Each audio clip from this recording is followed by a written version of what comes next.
Esa TV.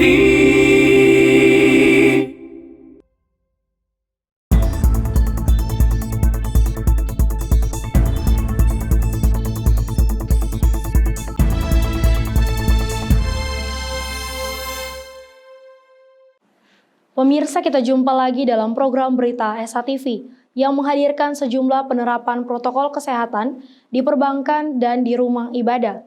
Kita ikuti berita selengkapnya.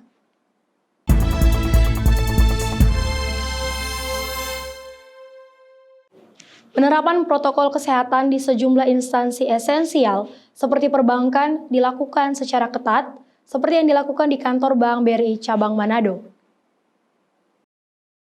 Pelayanan nasabah di Bank BRI Cabang Manado saat ini dilakukan secara ketat guna menekan penyebaran COVID-19. Seperti yang dikatakan Manajer Operasional BRI Cabang Manado, Elizabeth Noya, yang mengatakan selain menjalankan protokol kesehatan yang ketat, pihaknya juga memberlakukan tes swab antigen bagi karyawannya dan jika kedapatan positif maka karyawannya harus diisolasi mandiri. Jadi prokes yang dilaksanakan di BRI Cabang Serapung di sini kita menerapkan khususnya untuk pelayanan ke nasabah, setiap nasabah yang masuk ke BRI Cabang itu diperiksa suhu tubuh dan diharuskan harus memakai masker dan cuci tangan. Nah itu bagi nasabah dengan jaga jarak pada saat antrian di banking hall. Nah untuk para pekerja BRI di Cabang Serapung juga kita terapkan prokesnya seperti itu juga. Dengan menjaga jarak pada saat melakukan aktivitas, memakai masker, dan selalu menjaga kebersihan diri masing-masing. Nah, begitu juga kami juga selalu melakukan swab semua pekerja di BRI Cabang Serapung ini, dan apabila didapat gejala OTG COVID langsung dikarantinakan. Kebetulan kami sudah menerapkan prokes yang sangat baik di BRI Cabang Manado, jadi selama ini kami tidak mengalami kesulitan untuk melayani nasabah.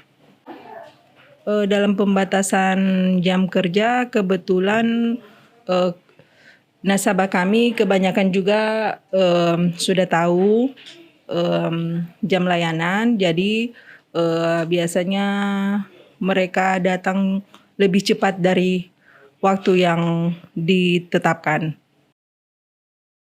Saat ini pihak BRI Cabang Manado dalam penerapan protokol kesehatan dan penerapan work from home dengan mengikuti petunjuk surat edaran Gubernur Sulawesi Utara soal pemberlakuan pembatasan kegiatan masyarakat atau PPKM Mikro.